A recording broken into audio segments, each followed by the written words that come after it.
네, 오늘 이 시간에는요 귀한 우리 또 선교사님 오셔서 말씀을 전해주시게 됐어요. 우리 딱 한 달 전인 것 같습니다. 정확하게 한 달 전에 우리 스리랑카에 가서 사역하고 또 알로콜로 성전 봉헌을 했는데, 마침 우리 하응원 선교사님께서 이번에 또 한국을 방문하게 됐습니다. 지난 목요일 날 한국에 오셨는데 바로 오자마자 우리 젊은이 교회 오셔서 말씀을 전해주시게 됐어요.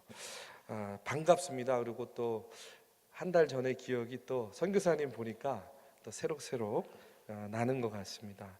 이 시간에 말씀을 전해주실 텐데요, 세 자루의 칼이라는 제목으로 여러분 말씀 전해주실 때 큰 은혜 받으시기 바라고 우리 박수로 환영하겠습니다.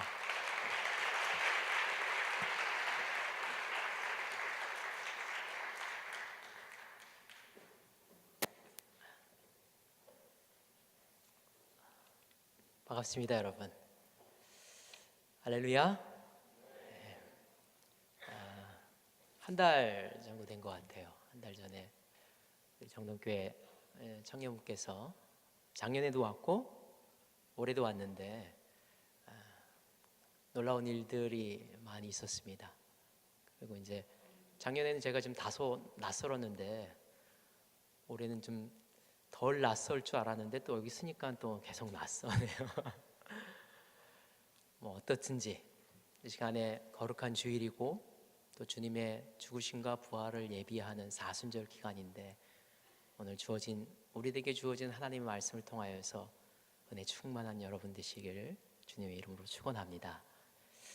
한 달 전에 우리 단기 선교팀이 와서 이렇게 여러 일들이 많이 있었습니다. 교회를 봉헌하고 여러 일들이 많았는데, 저녁마다 이제 모여서 찬양하고 주의 말씀을 나누고 그리고 이제 선교 사역을 준비하는 과정을 이렇게 지나왔는데, 그때 몇 번인가 이렇게 불렀던 찬양이 있어요.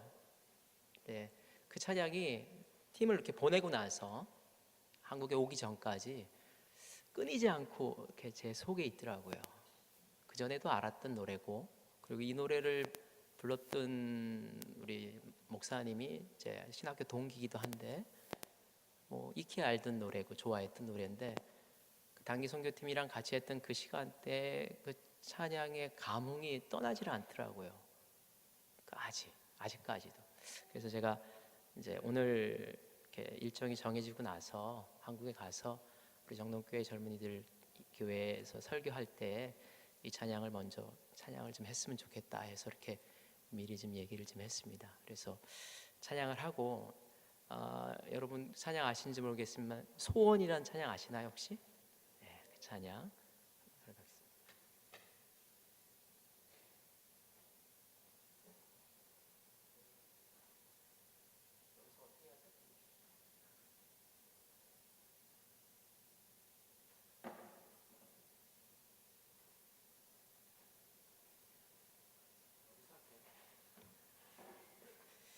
하기가 어렵네요.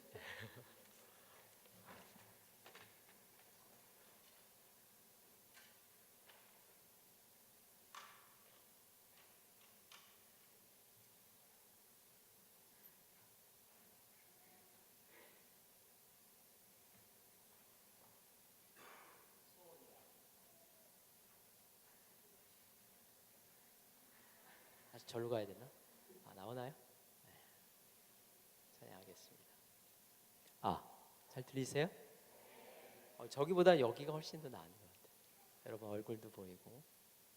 찬양합니다. 기타 소리 들리나요? 네.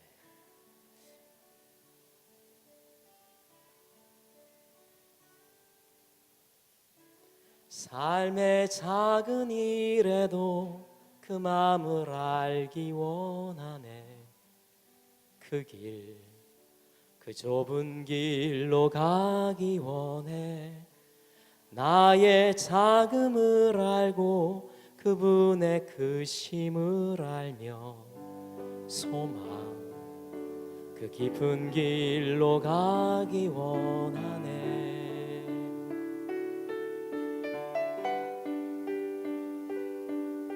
저 높이 솟은 산이 되기보다 여기 오름직한 동산이 되길 내가 아는 길만 비추기보다는 누군가의 길을 비춰준다면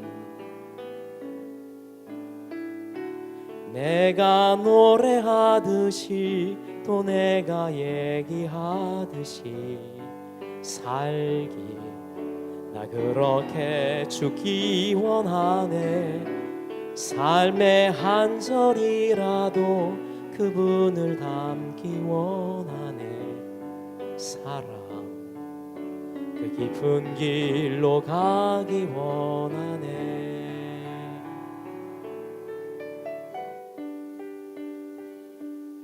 저 높이 솟은 산이 되기보다 여기 오름직한 동산이 되길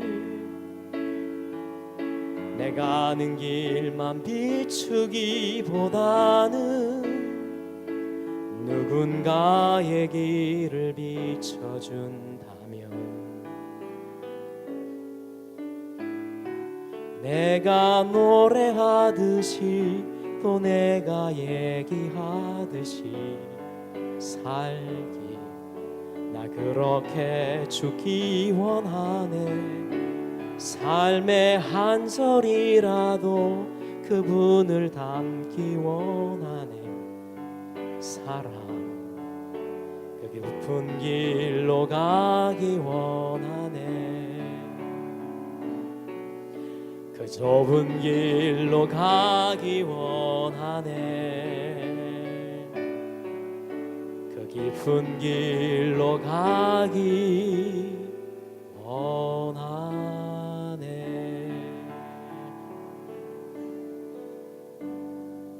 할렐루야. 잠시 기도하겠습니다. 하나님, 이 아름다운 시간에 저희가 주님께 예배하고 찬양하고 주의 말씀을 들으러 주의 존전으로 나왔습니다. 하나님, 그리고 이제 말씀 앞에 저희가 결단하면서 나아갑니다. 이 시간 마땅히 저희가 들어야 될 주의 말씀을 허락하여 주시옵소서. 저 높은 산이 되기 원했던 저희들의 마음이 있었다면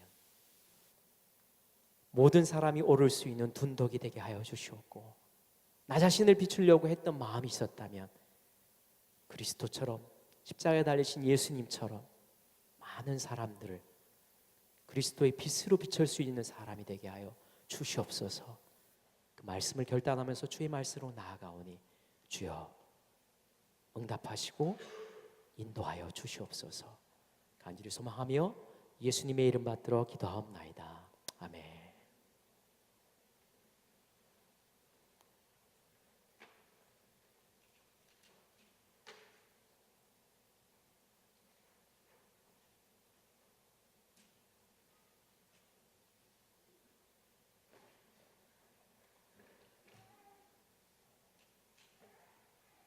제가 스리랑카에서 온 거 많이 티내서 어떻게 할지를 모르겠는데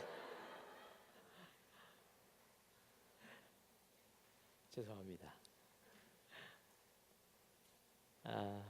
여러분 찬양하면서 찬양하시는 거 이렇게 앞에서 찬양 인도하시고 찬양할 때 이렇게 저는 하나도 모르는 찬양을 하시더라고요. 정말 하나도 모르는 찬양. 그래서 찬양을 이렇게 배워보려고 노력하고 하려고 하면서 그러다가 이제 문득문득 여러분의 이렇게 얼굴들을 좀 봤습니다. 찬양하는 모습들, 주님께 나아가려 하는 모습들, 이게 아주 이렇게 풋풋하고 좋더라고요. 안타까운 거는 기타도 못 꽂으니까 찬양도 몰라서 어디 껴야 될지 모르게. 근데 여러분 보니까 좋습니다. 하나님을 믿기가 어렵다고 얘기하는, 더군다나 한국 사회에서 이렇게 많은 젊은이들이 깨어서 어디 딴 데로 가지 않고 이 아름다운 봄날에 하나님의 존전에 모여서 주님을 찬양하려고 애쓰는 그 모습이 제게 커다란 도전이 되고 귀감이 되는 것 같아요. 여러분 앞에 선교사라고 말씀은 전한다고 서 있지만 여러분 앞에 여러분이 더 자랑스럽고 이렇게 고맙게 느껴집니다. 어쨌든 오늘 주어진 시간에 주의 말씀을 이렇게 전하려고 하는데 우리 단기 선교팀이 한 달 전에 왔는데, 단기 선교팀이 요거 조금만 높여주실래요? 단기 선교팀이 한 달 전에 오기 전에 거기 스리랑카에는 이렇게 새벽 기도가 없습니다. 예, 감사한 일이죠. 사순절 새벽 기도에 이렇게 많이 하시는데 새벽 기도가 없어요. 하고 싶어도 못 해요. 그래서 이렇게 혼자 개인적으로 이렇게 묵상하는 시간을 갖습니다. 그래서 저 같은 경우에는 아주 오래됐는데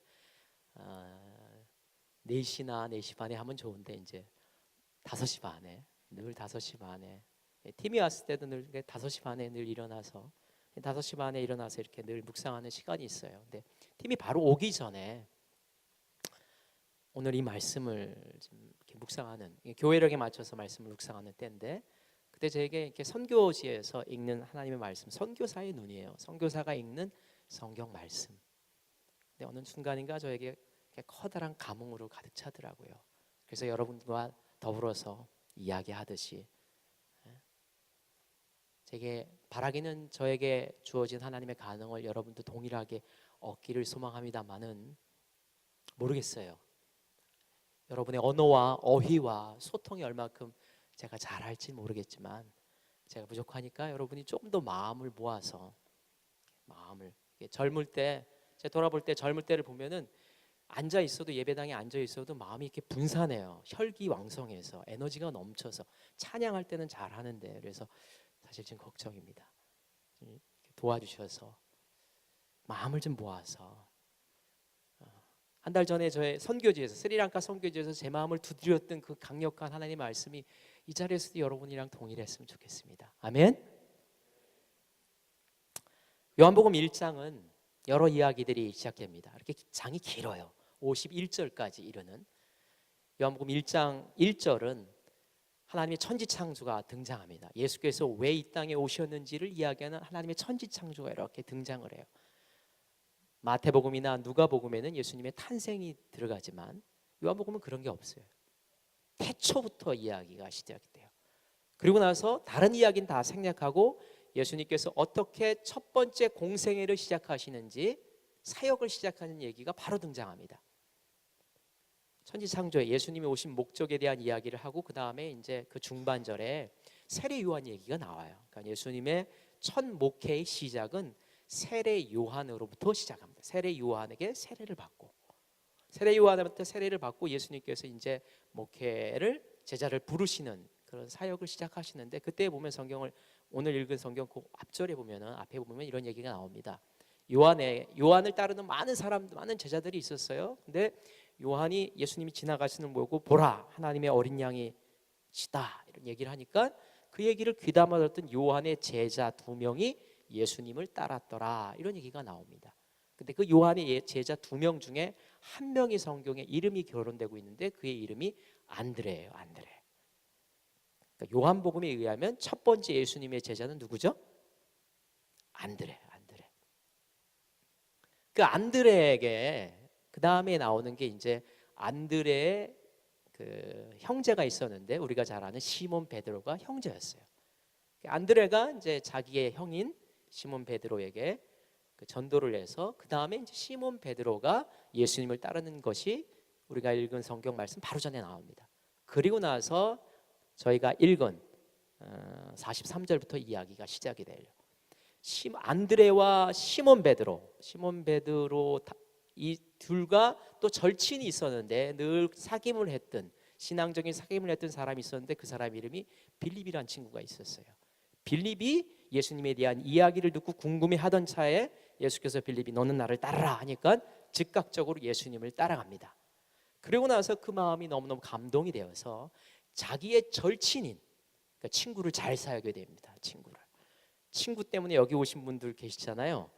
친구 때문에 잘 오셨어요. 좋은 친구 때문에 여기 오신 거니까. 그다음에 빌립의 절친이 있었는데, 그 사람이 오늘 이 사람의 이야기를 하려고 제가 이렇게 뜸을 들이는데, 나다나엘이라는 사람을 전도합니다. 한번 여기겠습니다. 나다나엘은 성경의 요한복음 1장에만 나와요. 여기에만. 아무튼 나다나엘이라는 사람을 빌립이 전도를 해요. 야, 친구야, 내가 어느 날 예수님이란 분을 만났는데 이분이 우리가 기다렸던 모세의 성경, 모세 창세기부터 신명기까지 이르는 모세 오경이죠. 모세의 성경에서 이야기하는 그분이다. 그리고 선지자들이 예언했던 그분을 내가 만났다. 그분이 이름이 나사렛의 예수더라. 그분을 나와 함께 만나보지 않을래? 그런 얘기를 합니다. 왜 나사렛 예수라냐면 그 당시에 예수님 말고 예수라는 이름을 가진 사람이 많았던 것 같아요. 그래서 나사렛 출신의 예수, 그래서 나사렛 예수인 거예요. 그랬더니 빌립이, 우리가 성경 봉독하신 분 읽어봤지만 46절에 아주 유명한 그 구절을 이야기합니다. 46절 한번 읽어보겠습니다. 성경 피신 분들 시작. 나다나엘이 이르되 나사렛에서 무슨 선한 것이 날 수 있느냐. 거기까지. 나다나엘이 이 구절 많이 들으셨죠? 나사렛에서 무슨 선한 것이, 누구? 나사렛 예수. 나사렛에서 무슨 선한 것이 있느냐. 이 나다나엘에 대한 이야기를 몰라도 여러분 이런 건 들어봤죠? 무슨 나사렛에서 선한 것이 있을 수 있겠냐. 단기 선교팀이 오면, 아니면 스리랑카를 여행 오신 분들이, 선교 트립, 미션 트립으로 오신 분들이 오면은 이제 사역도 하고 이렇게 돌아보다가 이제 갈 때쯤 돼서 스리랑카에 있는 이제 기억으로 삼을 만한 그런 물건을 사기 원해서 저한테 조언을 구합니다. 선교사님, 스리랑카에 어떤 것이 좋습니까? 제가 선물을 좀 하고 싶은데. 그래서 제가 얘기합니다. 홍차요. 그 두 번째 또 묻습니다. 그럼 홍차 다음에 또 뭐가 좋습니까? 제가 홍차요. 홍차 외에는 여기 말대로 선한 것이, 뭐 스리랑카에 선한 것이 뭐 있겠습니까? 이런 예를 많이 해요, 교회에서. 그러니까 좀 궁벽지고 모자라고 없음, 부족한, 그럴 때 이 나다나엘이 얘기했던 거를 교회에서 2000년 동안에 많이 사람들이 대합니다. 그만큼 나사렛이라는 곳은, 그만큼 나사렛 예수라는 분은 나다나엘에 있어서는 염두에 둘 사람이 아니었던 거예요. 이 얘기를 하니까 빌립이 흥분해서, 자기가 기다렸던 메시아를 만났는데 흥분해서 자기의 절친인 나다나엘을 전도했는데 거절을 당하니까 그가 한마디 툭 던집니다. 와서 보라. 그럴 때 있잖아요. 정말 전도하고 싶은 사람이 있는데 논리적으로도 안 되고 뭐로도 안 되는 사람, 그런 사람한테 우리가 마지막으로 할 게 와서 보라. 와서 보라를 성경을 읽으면서 곰곰이 생각해 봤습니다. 빌립이 정말 깨달았던 것 같아요. 와서 나다나엘이 내 친구가 지금은 나사렛에 무슨 선한 것이 있느냐라고 비양거리지만 정말 예수님을 와서 보면은 그 마음이 바뀔 거라는 믿음이 있었던 것 같아요. 오늘 저희가 살고 있는 이 지금의 시대의 교회가 들어야 될 말씀이 이건 것 같아요. 딴 얘기지만 오늘 설계 주제는 아니지만 제가 여러분에게 바랍니다. 우리 정동 젊은이 교회가 세상을 향하여서, 우리 정동교회는 프로그램이 좋습니다. 우리 정동교회는 찬양이 좋습니다. 우리 정동교회는 등대 모임이 좋습니다. 그런 얘기는 두 번째, 세 번째 하고 그 전에 와서 보라 라고 할 정도의 신뢰, 라고 할 정도의 그 믿음, 라고 할 정도의 그 자부심이 있는 그런 교회가 되기를 주의 이름으로 축원합니다. 와서 보라. 여러분, 세상에 나가서 여러분의 공동체에 대해서 와서 보라라고 자신 있게, 그러기 위해서는 우리가 이 공동체를 아름답게 정말 말씀 그대로 삼아야 되겠죠. 아무튼 와서 보라 했습니다. 그랬더니 이제 빌립이 마음이 조금 이제 나다나엘이 마음이 조금 풀렸던 것 같아요. 그래서 예수님한테 이렇게 나오는 이야기가 47절에 나옵니다. 예수님한테 이제 빌립이 이끌려서 이렇게 오겠죠. 쭈삣쭈삣하면서 어색하게 오는데, 우리가 읽어봤지만 47절에 보면 예수님께서 빌립과 나다나엘이 이렇게 걸어오는 걸 보고 나다나엘한테 이렇게 이야기합니다. 아마 나다나엘을 들으라고 얘기하신 것 같아요. 나다나엘한테 얘기한 건 아니지만 나다나엘한테 들으라고. 왜냐하면 나다나엘이 들었으니까. 그때 얘기하신 게 뭐냐면, 보라, 이스라엘의 참다운 이스라엘 사람이 저기 걸어오는구나. 저 사람 속에는 간사함이 없다. 칭찬이죠. 칭찬. 나다나엘이 처음에 예수님의 이야기를 듣고 나선 선입관 있잖아요. 나사렛 출신이란. 그래서 이야기합니다. 거기 뭐 선한 곳이 있냐? 거기 뭐 그렇게 해서 그냥 겨우겨우 억지로 끌려 나왔는데 오는데 보려고 만나려고 했던 분이 큰 소리로 자기를 향하여서 칭찬을 해요. 그래서 마음이 열립니다. 조금. 그래서 나다나엘이 아주 공손하게 그 다음 48절에 선생님 저를 어떻게 아세요? 저를 어떻게 아세요? 그렇게 물어봅니다. 우리 48절은 중요한 거니까 한번 읽어보겠습니다. 성경 펴시고 성경을 이렇게 쭉 펴놓으세요. 1장 48절 시작.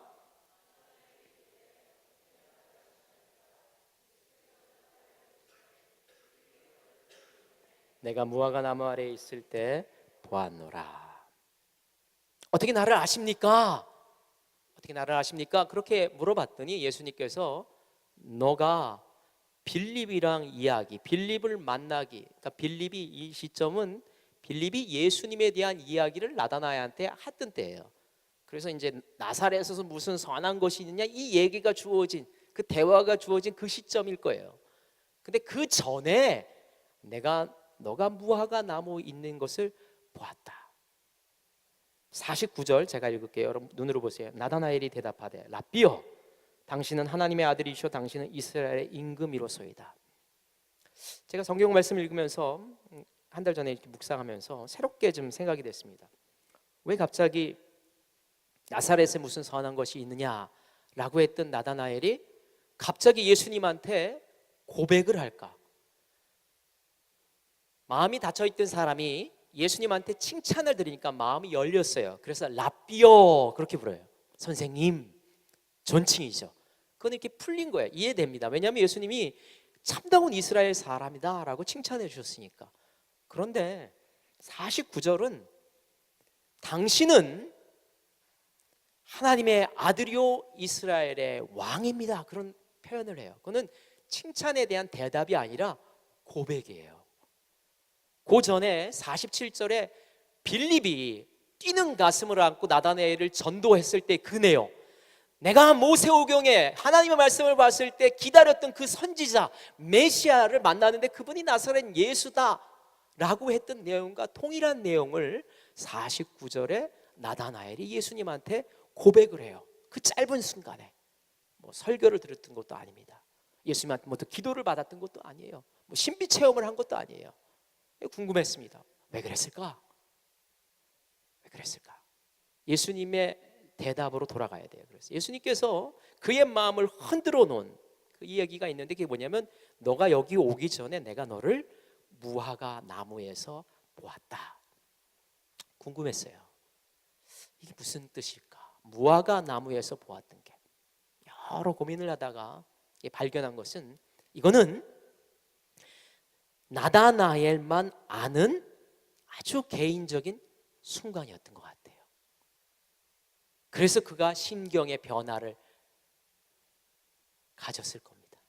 그리고 그 혼자만 아는 개인적인 그 시간, 아마 무화과 나무 아래에서 빌립을 만나기 전에, 빌립과 얘기하기 전에 무화과 나무 아래에서 어떤 시간을 가졌는데 그 시간은 굉장히 나다나엘에게 굉장히 중요했던 시간이었을 것 같아요. 예수님께서 너는 참다운 이스라엘 사람이다 얘기한 거 보니까 아마도 신앙적인 믿음에 대해서 그가 고민했던 그런 시간이었던 것 같아요. 그만이 아는, 세상에 아무 사람도 모르지만 뜨거운 여름에 무화과 나무 그늘 아래에서 혼자 헐똘히 염려하고 고민했던, 하나님을 찾았던, 영적인 시간을 가졌던 그만 아는, 나다나엘 혼자만 아는 그 시간을 예수님이 아시니까 깜짝 놀랐던 겁니다. 그게 일상적인 시간이었으면 이런 고백을 안 했을 거예요. 갑자기 당신은 하나님의 아들이란 고백을 안 했을 거예요. 분명히 무언가 영적인, 심적인 깊은 고민의 시간이었는데 그거를 아시는 분을 만나니까 빌립이 얘기했던 이분이 내가 기다렸던 그 메시아구나 라는 것을 깨닫게 됩니다. 그래서 놀랍니다. 그리고 나서 50절이 중요한데 50절 마지막으로 한 번 더 읽어보겠습니다. 다 같이 시작. 예수께서 대답하여 이르시되 내가 너를 무화과 나무 아래에서 보았다 하므로 믿느냐? 이보다 더 큰 일을 보리라. 무화과 나무가 중요하잖아요.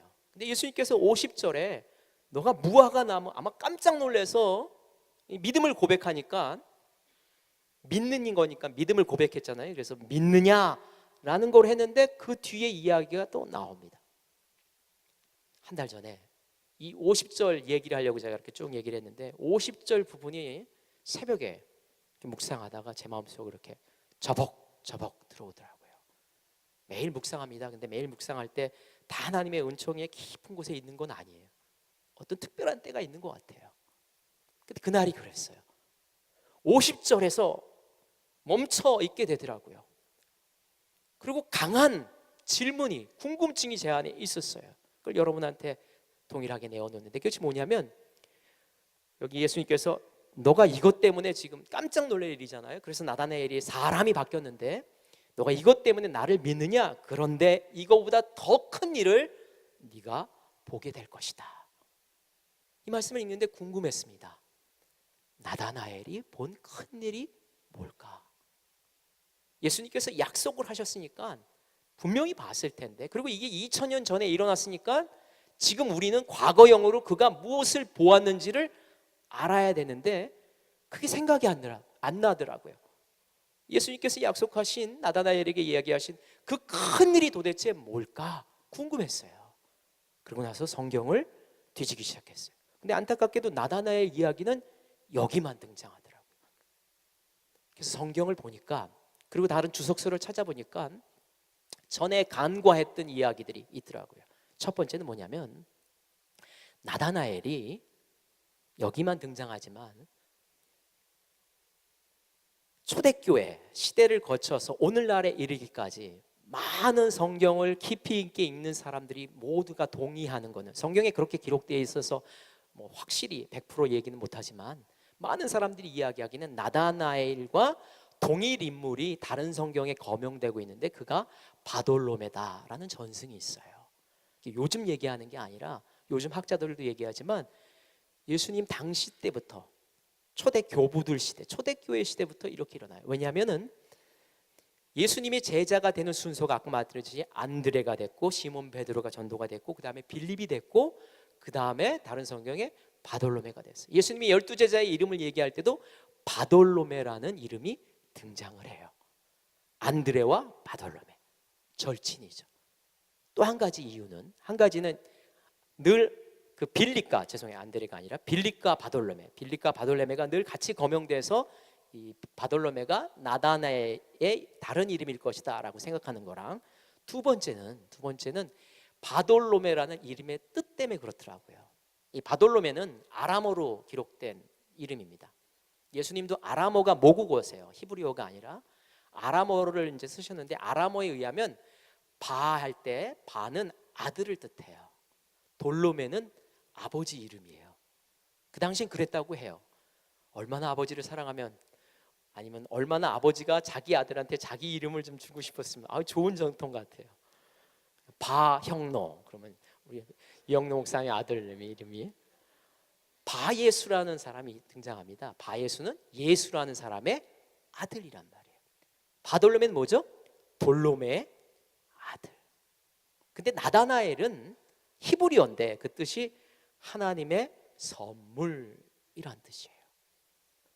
여기 등장할 때 시몬 베드로 여기가 그 전에 나와요. 제가 말씀드렸지만 시몬 베드로가 시몬이 이렇게 나옵니다. 안드레의 형제 시몬이 나온, 예수님이 시몬이 나오는 걸 보시고 대본에 이야기해요. 내가 너를 시몬이라고 부르지 않고 뭐라고 부르리라? 게바로 부르리라. 게바의 헬라어 발음은 베드로예요.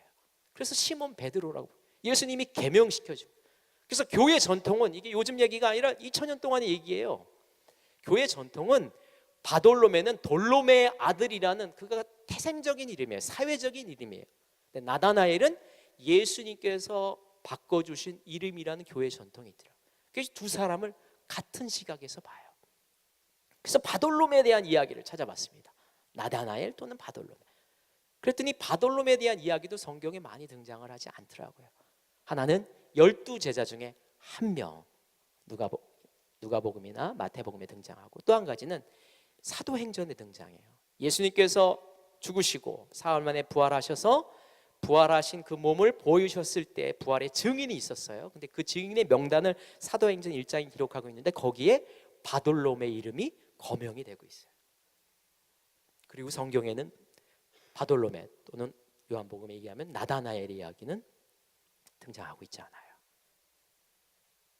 예수님이 12제자 그리고 부활의 증인, 그것도 예수님께서 지금 얘기하신 초창기 예수님의 사역을 시작하는 그때에 비하면 아주 커다란, 정말 커다란 일이었을 겁니다. 근데 제 마음속에 더 궁금증이 생겼어요. 더 알고 싶더라고요. 도대체 예수님께서 약속하신 이 약속이 너가 무화과 나무 아래에서 내가 너를 봤다는 것 때문에 이렇게 놀라고 믿느냐? 그런데 장차 이거보다 더 큰 일을 너가 보리라. 바돌로메 또는 나다나엘이 무슨 일을 봤을까? 그래서 그 다음서부터 이제 성경을 덮고 성경에 더 이상 없어서 초대교회의 역사서를 이렇게 뒤져보기 시작했습니다.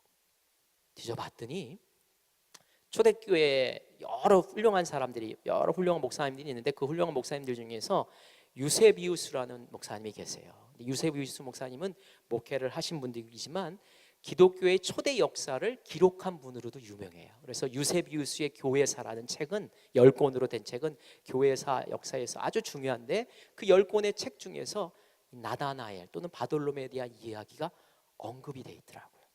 너무너무 반가웠습니다. 그래서 그걸 찾아서 읽었더니 두 가지 커다란 전통을 쓰고 있더라고요. 교회에 흘러서 구전에서 입에서 입으로 흘러서 내려온 이야기. 한 가지는 그가 인도까지 예수님이 부활하시고 승천하신 다음에 제자들이 세상으로 흩어졌잖아요. 세상으로 흩어진 그 무리 중에 사도 바울은 이제 북쪽으로 올라갔지만 바돌로메는 나다나엘은 저쪽 이제 동쪽이죠. 동쪽으로 가서 인도까지 가서 전도했다라는 전승이 있고, 인도가 스리랑카가 가깝죠. 또 하나의 전승은 그가 인도의 선교 여행을 잘 마치고 다시 예루살렘으로 돌아가서 그 다음에 북쪽에 있는 아르메니아라는 곳에 가서 16년 동안 거기에 터를 잡고 하나님의 말씀을 전했다라는 전승이 있더라고요. 아르메니아가 어느 데냐면 구약 성경에 방주가 멈췄다는 아라라산이 있습니다. 태국 터키의 국경에 있는 그 국경에 있는 인접해 있는 곳이 아르메니아라는 나라가 오늘날 있어요. 터키가 있고 아르메니아고 그 옆에 아제르바이잔이 있고 그 밑에 이란과 이라크가 있는 그 사이에 낀 나라, 조그만 나라죠. 그 아르메니아라는 곳에 가서 16년 동안 전도한 이야기가 나오더라고요. 그래서 발견했어요. 그래서 궁금하더라고요. 도대체 그가 그곳에서 어떤 일을 했는지. 그리고 더 좀 찾아봤더니 그때 제 가슴을 흔들어 놓았던 놀라운 이야기를 발견했습니다. 바돌로메가 나다나엘이 아르메니아라는 곳에 가서 인도에는 잠시 선교 여행을 했지만 아르메니아라는 곳에 가서는 정착을 했어요. 16년 동안 열심히 주의 선교 사역을 했습니다. 많은 제자들이 생겼다고 해요. 그리고 교회들도 생겼다고 합니다. 그래서 부흥의 역사가 일어났다고 합니다. 그래서 결국에는 아르메니아에 있는 왕까지도 나다나엘을 불러서 그의 이야기를 듣고 왕도 개종하려고 하는 역사가 일어났다고 해요. 놀라운 일이죠. 그런데 그것을 방해하는 사람들이 있었는데 왕의 동생이 있었는데 왕의 동생이 이렇게 보니까 형이 왕인데 왕이 자칫하다가는 이제 그 아르메니아 사람이 아스타롯이라는 신들을 열심히 섬겼거든요. 아스타롯이 여신인데 성경에 등장하는 여신이 아세롯이랑 아스타롯이라는 여신이 나오는데 이 아스타롯은 이 그리스로 넘어가서 아프로데테라는 신이 여신이 됐고 이게 로마로 넘어가서 비너스가 된 그 신이에요. 같은 맥락이 있는 풍요와 아름다움의 신. 아스타롯을 섬기는 그 나라가 있었는데 거기에 있는 그 종교가 회파되고 기독교가 예수교로 바뀌는 그런 위험을 직감한 거예요. 동생이. 그래서 형의 마음을 돌려놓으려고 하는데 형의 그 결심이 아주 굳어지게 되는 거예요. 나다나엘이 열심히 전도를 해서. 그래서 이 동생이 몰래 아스타롯에 있는 제사장들을 몰래 사주합니다. 우리가 이것을 방관하고 있으면 어느 순간인가 우리가 믿었던 이 종교가, 이 찬란했던 종교가 하루아침에 문을 닫을 것이다. 어떻게든지 이 나다나엘과 선교를 하는 저 주의 제자들을 잡아다가 없애야 된다라는 사주를 합니다. 그래서 제사장들이 아르메니아에 있는 아스타롯 제사장들이 몰래 그를 잡아다가 그를 십자가에 묻고 교회 전승에 의하면 그를 채찍질을 했다고 해요. 몽둥이로 심히 때렸다고 해요. 그래서 그것으로 분이 풀리지 않아서 칼을 가지고 나다나엘이 죽지 않았는데 산채로 십자가에 달려 있는데 그의 살갗을 칼을 가지고 그의 살점을 하나하나씩 다 벗겼다고 합니다. 오늘 설교의 제목이 세 개의 칼인데 그래서 세 개의 칼이에요. 산채로 얼마나 고통스러웠을까요? 예수님의 고난을 기억하는 사순절 기간인데 한 달 전에 이 말씀을 읽으면서 제가 적지 않은 충격을 좀 받았어요. 이게 막 그려지더라고요. 열심히 주를 위해서 헌신하려고 복음을 전했는데 그 마지막에 예수님처럼 십자가에 달려서 산채로 살점이 벗겨지는 고통, 그리고 결국 거기에 십자가 위에서 운명을 하죠. 그 운명했던 그 시신을 그 제사장들이, 아스타롯 제사장들이 자루에 담아서 카스피 바다에 던졌다고 합니다. 그러고 나서 주의 제자가 그의 시신을 다시 바다에 얹혀서 안장을 했던 이야기가 나오고 있어요. 이 교회의 전승에 나오고 있더라고요. 그래서 교회 전승에 의하면, 초대교회에 의하면 예수님의 제자들에 대해서 이렇게 상징물이 있습니다. 예수님의 제자들 마태, 마가, 요한 같은 경우에는 독수리, 이렇게 상징물이 있어요. 상징하는, 옛날에는 그리고 이제 그 사람들의 얼굴을 그리기도 하는데, 나다나엘의 초상화를 그릴 때는, 나다나엘이라는 성자를 이렇게 그릴 때는 꼭 등장하는 그 상징이 두 가지가 있다고 해요. 하나는 무화과 나무입니다. 뭐냐면 무화과 나무 때문에, 무화과 나무와 얽힌 이야기 때문에 예수님을 만났어요. 예수님의 제자가 됐어요. 인생을 바꿨어요. 돌로의 아들로 살던 사람이 무화과 나무에서 체험한 예수님 때문에 나다나엘, 하나님의 선물로 바뀌었어요. 그 상징이 하나 있고, 또 하나는 피 묻은 세자루의 칼이 있어요. 그래서 그의 그림을 이렇게, 성화가 이렇게 있을 때 그 이야기를 모르는 사람은 나다나엘 밑에 있는 세자루의 칼의 의미를 몰라요. 근데 아는 사람에게 있어서는 나다나엘의 마지막 모습을 이렇게 훑어볼 수 있을 겁니다. 세자루의 칼. 가슴이 먹먹했습니다. 근데 그리고 나서 조금 더 중요한 얘기인데, 그리고 나서 아르메니아 교회는 그럼 어떻게 됐을까? 이 궁금했어요. 그 전까지는 아르메니아 교회에 대해서, 아르메니아의 나다나엘이 전도한 이야기도 몰랐어요. 아르메니아 교회는 어떻게 됐을까? 그렇게 찾아봤더니, 제가 그 찾아보고 나서 깜짝 놀랐는데, 아르메니아에 아직도 기독교 교인들이 있더라고요. 교회 역사에 보면은 392년에 여러분 그 콘스탄틴이라는 사람이 황제가 되고 나서 그 십자가를 이제 이렇게 들려서 이제 황제로 등극하잖아요. 그러고 나서 이제 박해를 없애고, 그게 333년인데, 그 다음에 한참 지나서 392년에 기독교를 로마의 공식 종교로 이렇게 천명을 합니다. 392년에 동로마 제국의 공식 종교가 기독교가 돼요.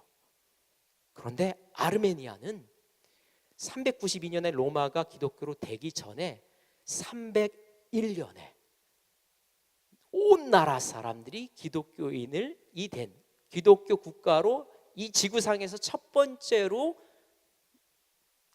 국가의 종교를 기독교로 바꾼 나라였더라고요. 나다나엘이 십자가에서 살점이 다 벗겨지면 세자루 칼을 가진 사람에게 다 벗겨져서 죽은 게 끝인 것 같았지만, 그래서 이름도 없이 무덤도 없이 바다에 떠나리는 그 운명이 끝인 것 같았지만 끝이 아니었더라고요. 한쪽 문이 닫히면 또 다른 문이 열리는 것처럼 박해가, 끊임없는 박해가 일어났겠죠, 아르메니아에서. 그런데 오히려 더 불길 같은, 더 폭포수 같은 복음의 역사가 아르메니아에서 일어났더라고요. 그래서 로마라는 나라가 기독교국은 콘스탄틴 황제 때문에 그렇게 된 건데, 그거 전에 저 밑바닥에 있는 사람서부터 왕에 이르기까지 모든 사람들이 예수님을 영접하고 지구상에 제일 처음에 예수님을 국가 종교로 공인한 301년. 제가 알기로는 정동교회가 올해 130주년인가죠? 근데 아르메니아에 있는 교회는 1700년 됐어요. 아까 말씀드렸지만 아르메니아가 있는, 여러분 집에 가서 혹시 찾아보시면 세계 지도를 보면 아르메니아 나라가 있는 위치가 어디냐면 터키 옆에, 아제르바이잔 옆에 이란과 이라크입니다.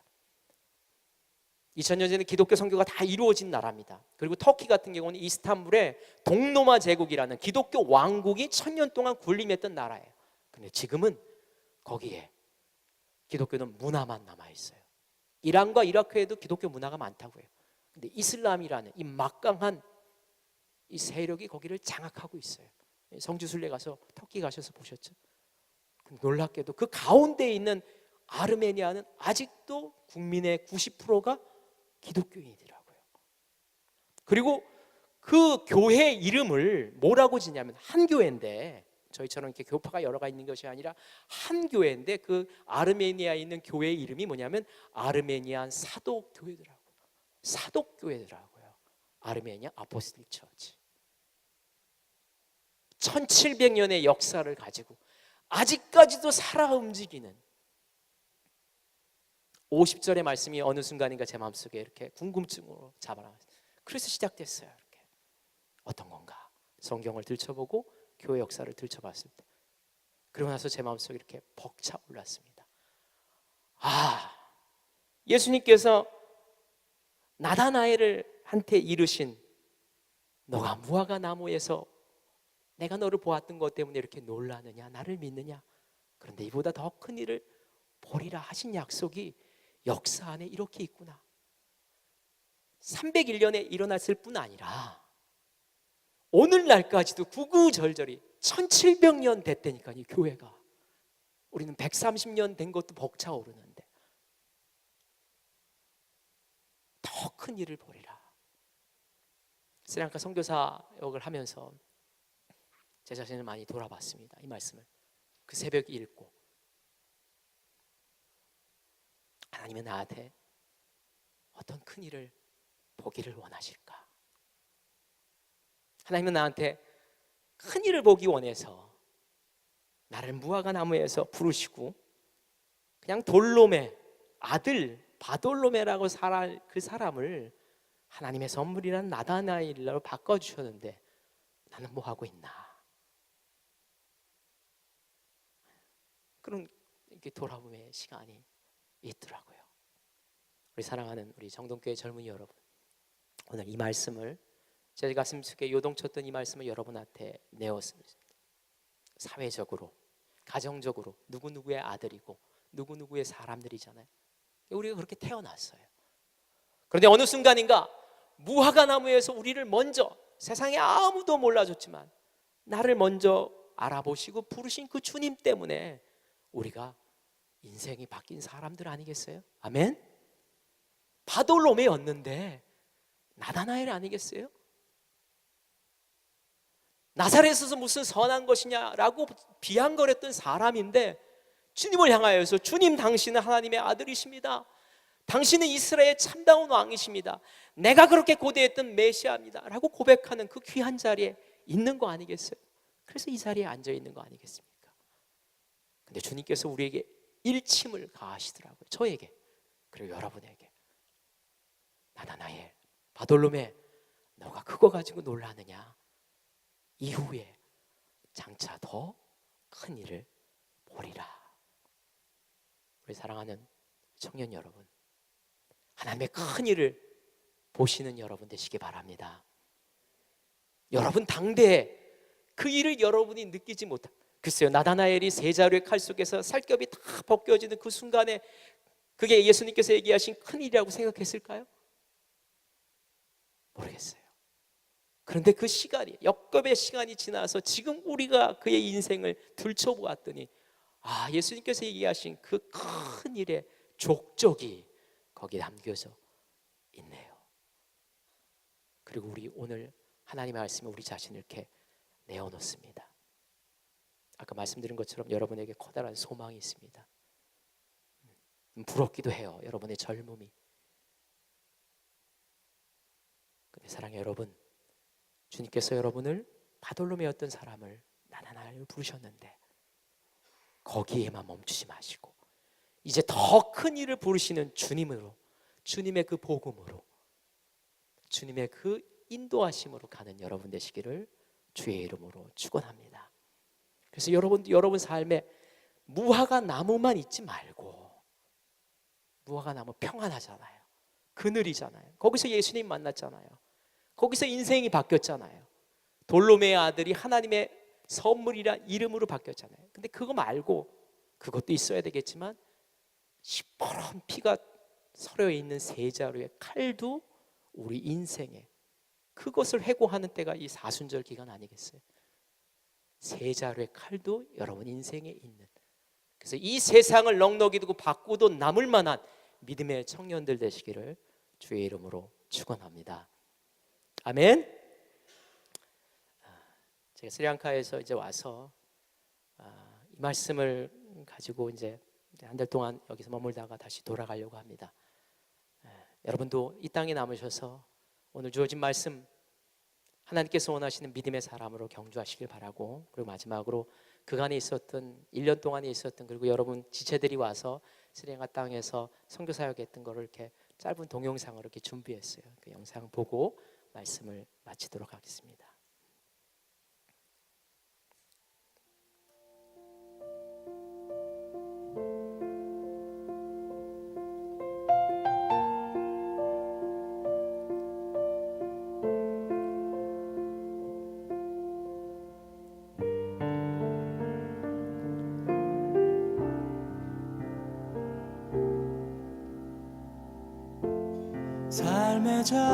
우리 작년에도 오셨고 올해도 오셨는데 또 여러분을 이렇게 초대합니다. 아름다운 하늘이 있고 아름다운 사람들이 있는 스리랑카에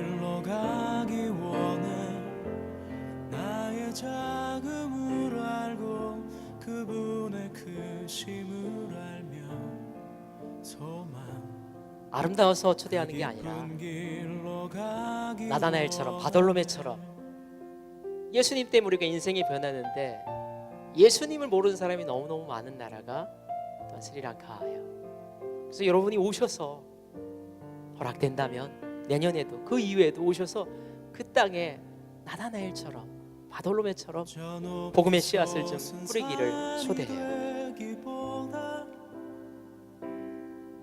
여기 오름직한 동산이 되길. 단기 선교사가 와서, 단기 선교팀이 와서 같이 그 사역을 할 때 장기 선교사로서 얼마나 힘이 되는지 모릅니다. 여러분과 더불어서 그 복음의 열매들을, 씨앗들을 이렇게 심는 과정을 했던 것이 얼마나 용기가 되고 희망이 되는지 몰라요. 특히 이번에는 여러분께서 1년 동안 정말 헌신하셔서 놀라운 일이죠. 우리 알로콜로 교회 봉헌하셔서 가슴이 벅차올랐습니다. 봉헌식도 아름다웠고, 특별히 마지막에 우리 목사님 얘기하셨겠지만 나무를 심었어요. 나무를 온 사람들 숫자대로. 그 나무들이 이제 주렁주렁 이제 자라날 텐데, 그 자라나는 성장 과정을 이렇게 지켜볼 그 기대감이 너무너무 커요. 과정 중에 있는, 믿음의 도장 중에 있는 스리랑카 선교사요, 늘 기억하시고 기도해 주시기 바라요.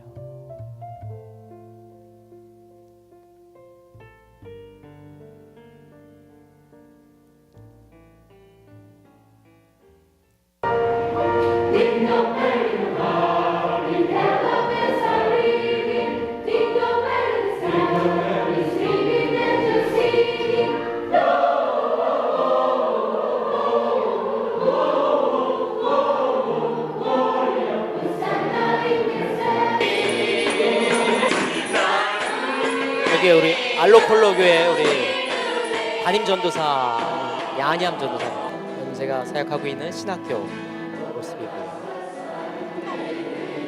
예수 그 모습은 알로교회 교회 건축하기 전에 그 흙집에서 예배드리는 그런 모습입니다.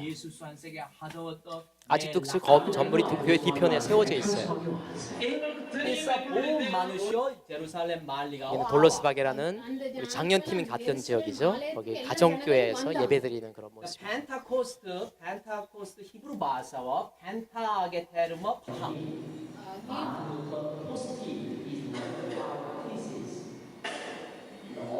신학교에서 학생들을 이렇게 가르친 하나님의 사람으로 오늘의 나다나엘을 만들기 위해서 열심으로 그들을 훈육합니다. 신학교 사역이 벌써 12년을 맞이했어요.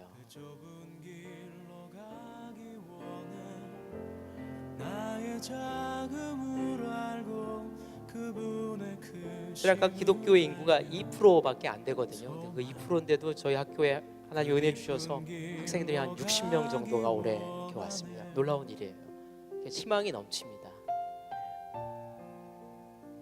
그리고 스리랑카가 멀어서 우리 단기 선교팀이 안 오는데 점점 스리랑카에 대한 관심과 기도와 온정과 협력들이 이루어지고 있는 것이 또한 너무너무 감사하죠.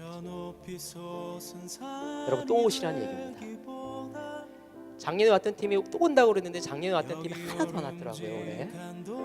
올해 팀 또 온다고 그랬는데 내년에 하나도 안 올 것 같아요. 근데 아무튼 또 오시기 바래요.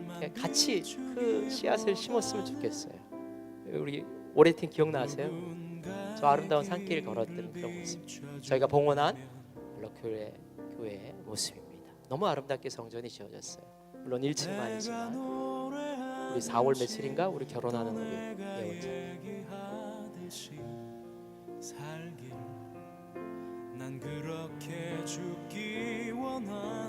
언젠가 속히 스리랑카가 주님의 복음으로 변화되리라 믿습니다.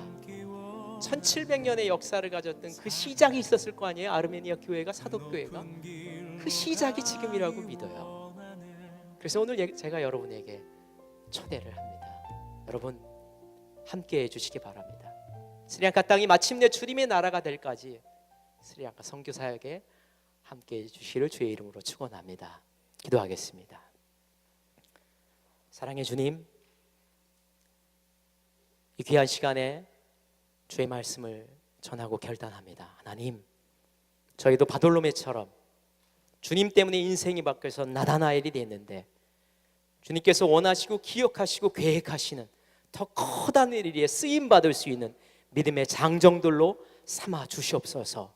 주님 말씀 안에 고백하고 이제 결단하오니 하나님 저희를 붙드셔서 어느 곳이든지 어떤 일이든지 주님께서 원하는 곳이라면 보내주신다면 아멘으로 화답하고 달려갈 수 있는 믿음의 사람들로 삼아주시고 주의 성령께서 함께하여 주시옵소서.